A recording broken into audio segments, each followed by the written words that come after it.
You know, you play on the same team twice on their own court in less than 24 hours. You know, it's just going to be a grind. So just looking forward to see how our guys respond. Starting now to get in more of a rhythm in regards to these back-to-back games and how to go about them. And hopefully we get out of there with a couple wins.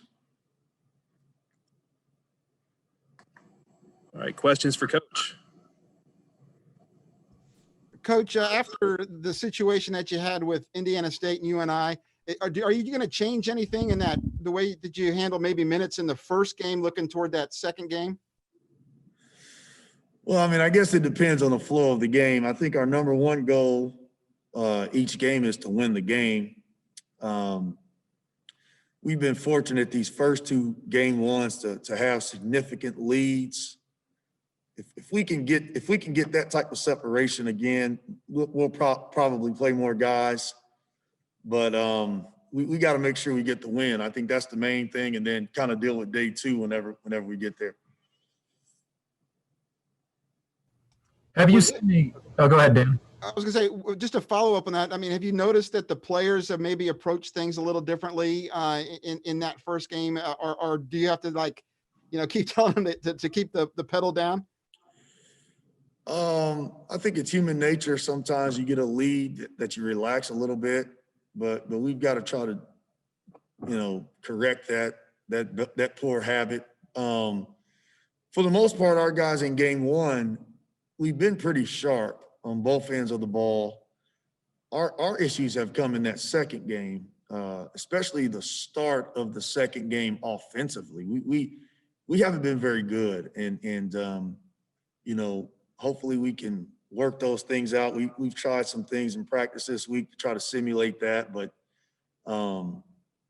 hopefully we've learned from that and become better. But it's a challenge, you got to play at a high level for a long time to beat, good teams back-to-back days. Gage has had a great start in these games on back-to-back nights, but have you been seeing a difference with the defense as they've approached Gage, maybe from a game one to a game two?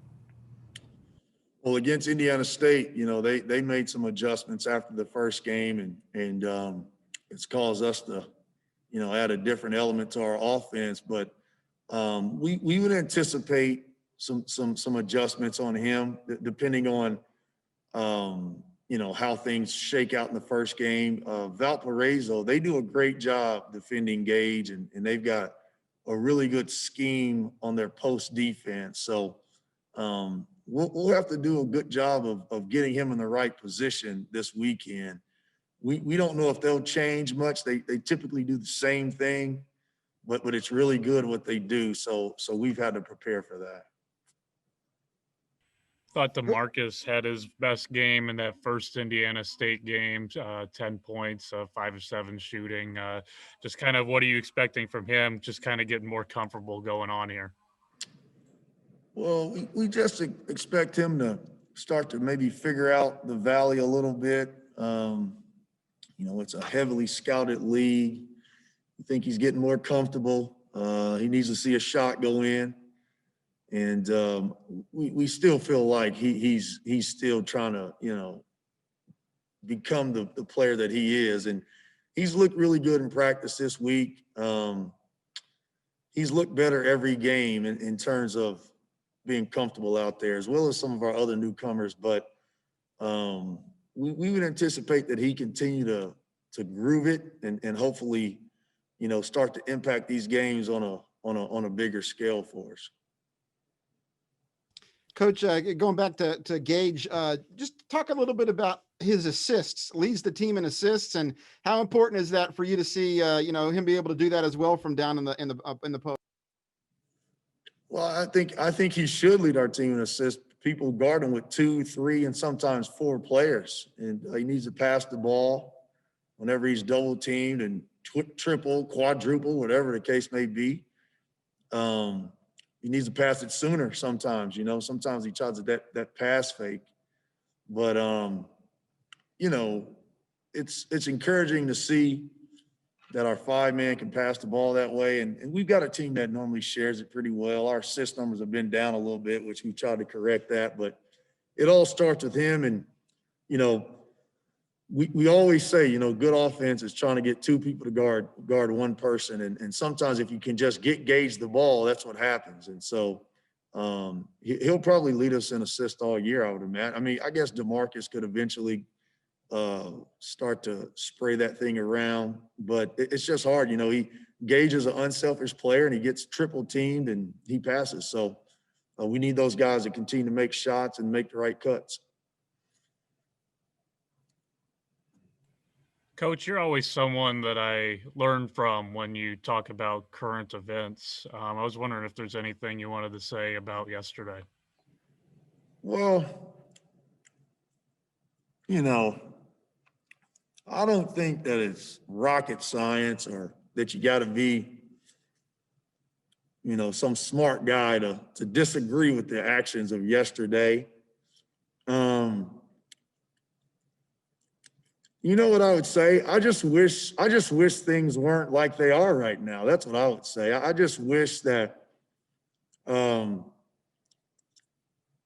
we weren't, and when I say we, I mean Americans, all of us. I wish we weren't acting like this.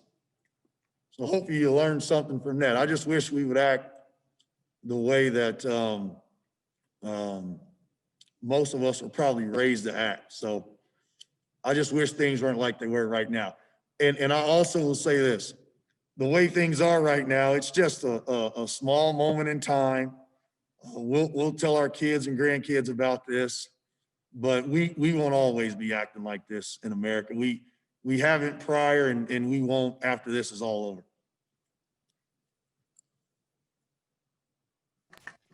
All right, now I need to follow that up, Coach. You lost the last 2 games you played against Valpo late February last year, and then they knocked you out of Arch Madness. Is that something that you remind the guys about a little bit? I didn't know that, Dan, until you just said that. No, you know, we don't talk about how they mopped the floor with us at their place last time or how they beat us on their 3rd day of playing when we only played 1 game and we had about 12 Division I guys with experience. No, we haven't talked about that at all. But all honesty, you know, Valpo's been a tough matchup for us, even in our first year. They really whipped us pretty good, and then we went to their place and we won a game. But I mean, it was a dogfight. And then last year, although we won at home, we didn't play very well the second half against. You know, they run this motion offense. And they've got big physical hybrid players. It's been a tough matchup for us, and we'll have to be up for the challenge this week. But you know, I think the fact that they've had our number, you know, late in last season, I don't think our returners have forgotten that. But we're gonna have to do. You know, we're a different team. They're a different team. This is a different situation. But, you know, if we don't want the same result, we're going to have to do something different than what that group last year was able to do. Coach, Jamonte last year was more of a playing the point guard role. Now he's kind of back to a shooting guard. He's shooting a lot of threes and making a lot of them. What have you seen different from his game last year and how he's playing this year? Well, you know, he starts for us still at the point, but as soon as DeMarcus Sharp comes in, he plays off the ball. And, you know, anytime Isaiah Mosley's out there, he can always, you know, run the lead guard as well. But, you know, the number one thing that I've seen with Jamonte is that, you know, he doesn't take a back seat. You know, last year he had to take a back seat to some guys and just get the ball where it needs to go. And this year he's trying to become, you know, a marquee guy, and we need him to continue to grow. His basketball IQ has really taken off in terms of his reads and scouting report. I mean, he's gotten a lot better defensively. He's just made that natural progression from freshman to sophomore that you like to see, and a lot of that has to do with the fact that he has to play. I think he may be one of the league leaders in minutes. I mean, he very rarely comes off the court, which is probably something we've got to maybe start to do a little more, get him a breather. But you know, he's taking ownership of a lot of things, you know, and whether that's getting guys to practice hard, guys to talk, execute. He just taking that natural progression, you know. I about ran out on the court and snatched him off the other day when he took a 3 with 1:30 to go with a 4-point lead, you know. Thank God we held on to the win, but he's just a confident guy, you know. He's really a joy to coach too. I heard you tell Arts on your guys' show the other night that Melvin was approaching playing. Well, I mean, he's gonna be available. I don't know if he's getting close to getting any minutes. He practiced today, full contact for the first time in weeks.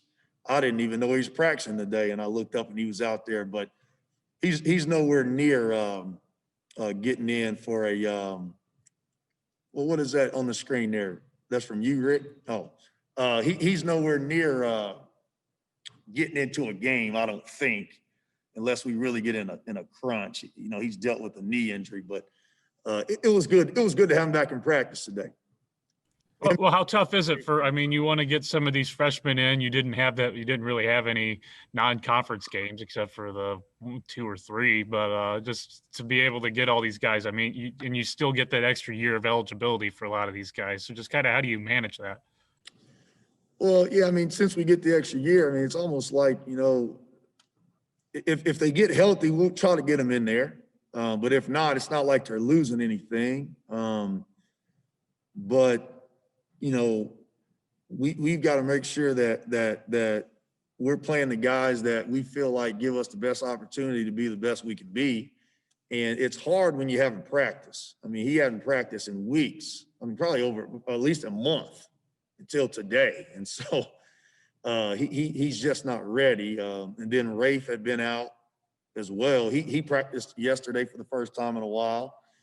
Sky Wicks is someone that we feel like is getting closer to cracking some minutes for us.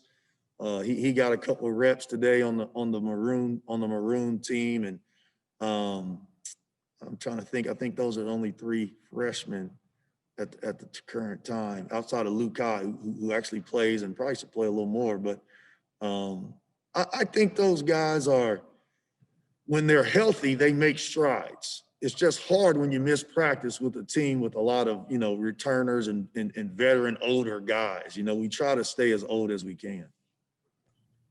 I'm not looking for any insider information, but just reaction to the Lady Bears being postponed again. And have you been able to speak with Coach Mox about that?